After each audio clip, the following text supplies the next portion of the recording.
What's going on, everyone? Dr. Frankie here, and it's Thursday, and I'm thrilled to be here with you all for another, important topic. I know I'd say that all my topics are important, but it's true. So today we're going to be talking about the case for couples having separate bedrooms.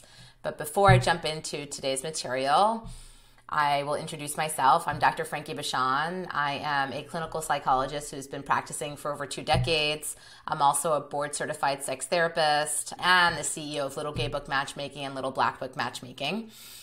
And I try to put as much information out there as I possibly can that I learn both, in the office, working one-on-one and with couples and in group settings, and also just what I've learned through my many, many years of learning about human behavior, sex, sexuality, and so on. So with that said, if you like what you hear and what I share, please subscribe to my channel. I think we're pretty close to 15,000 subscribers, and thanks to you, we just keep growing, and that motivates me to show up every week and continue to put really useful, helpful information out there so that we can all live healthier, happier, fuller lives. And if you have any reactions or comments to anything that I share, any of my thoughts, I would love to hear your thoughts, and I try to respond to comments, questions, things like that as much as I can. So please, express any reactions you got. All right, so today, like I said, we're going to be talking about the case for couples having separate bedrooms. Living together is such an important milestone for a long-term relationship. But along with the new levels of intimacy it offers, it also means that you're managing the trials of roommatehood with your romantic partner. While cleaning dishes and having decor differences are all sources of conflict, sleeping together can be a surprisingly challenging situation for many couples, which is maybe why as many as 1 in 4 couples sleep in separate bedrooms. Yes, 1 in 4 people sleep in separate bedrooms. Did you know that? I was surprised by that number as well. It may sound unorthodox, but some research shows that couples who have separate sleeping spaces report lower levels of stress than couples who sleep together. And of course, having separate bedrooms doesn't mean you can't still choose to sleep together whenever you wish. Why are some couples exploring this as an option today? There are 5 reasons why it may benefit you to sleep separately from your live-in partner. Maintaining novelty and excitement in your relationship. Balancing the security and the stability of long-term relationships with the risk of them becoming stale, stagnant, or boring us is one of the biggest relational challenges. Esther Perel talks about this as the juxtaposition of our need for safety versus our desire for adventure. We want and we deserve the security of something long-term and the intimacy it fosters, but good sex and intense feelings also involve feelings of novelty. Can we sustain desire once the object is within reach, or must desire always be fueled by absence and longing? Esther asks. One solution can, believe it or not, be separate bedrooms. Think about how it felt when you and your partner first began dating. You'd count down till you were able to see them again, or the next time you had plans. If you were going to stay at their apartment for the weekend, you'd look forward to it all week long. Having some space and separate rhythms of life can help provide novelty and excitement when we then reconnect, especially in a post-pandemic world when many of us are working from home and now spending even our work lives with our partner. There's a sweet excitement in telling your partner over the breakfast table each morning what happened in your book last night that you read separately. And it makes the evenings you do choose to spend in the same bed that much sweeter. Recapturing the magic of the first sleepovers you had as a couple. Addressing different needs or logistics around space or sleeping. Sleep is an increasingly fraught topic for many of us, especially as we age. Maybe we struggle with insomnia. Maybe we need a complex array of pillows or a CPAP machine. Maybe we have radically different sleep schedules and are tired of our partner's 5 a.m. gym alarm waking us up. Maybe one person is just a seismically loud snorer. Sleep quality and consistency is a much larger factor in our overall health than many people realize. Research shows that poor sleep has significant consequences for immune function, mental health, and even rates of cognitive decline as we age. Snoring and different sleep schedules are actually the 2 most common reasons couples cite for sleeping apart. And the same study shows that people who sleep separately fall asleep faster on average. For some, it's been a life and maybe a marriage saver.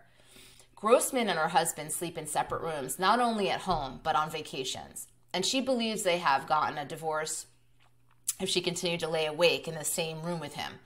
Now, instead of waking up irritable and struggling to stay awake throughout the day, Grossman said she feels closer to her husband than ever before. Bring intentionality to sex.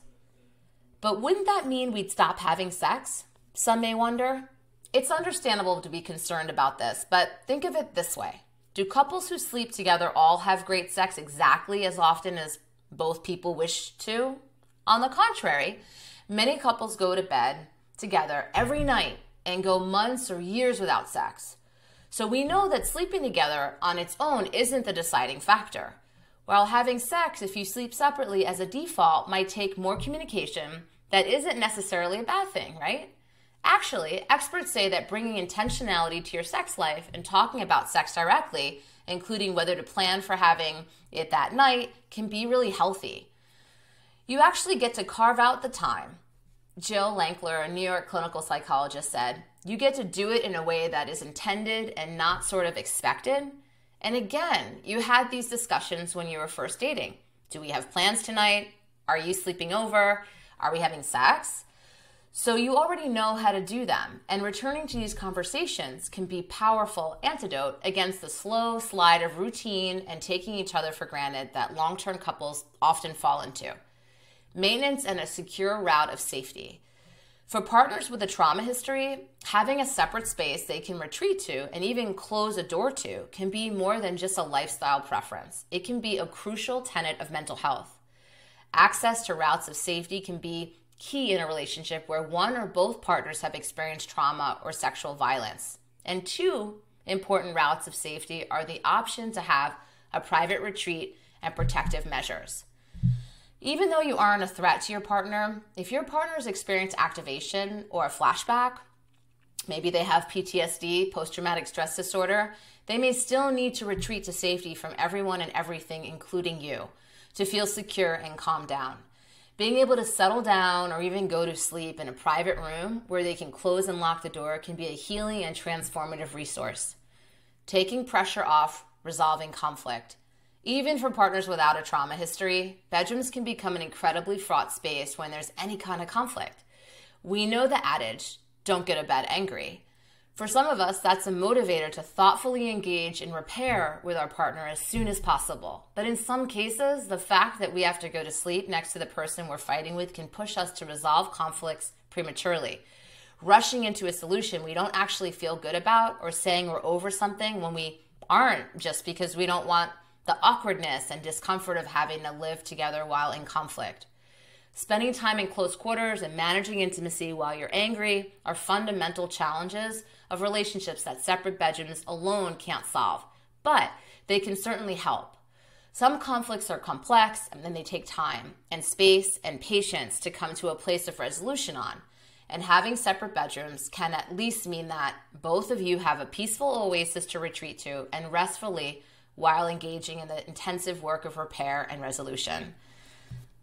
Thanks for tuning in, folks. I hope you found my talk today helpful. I certainly, in my private practice, can say that I'm seeing more and more kind of untraditional arrangements where people do have their own separate spaces.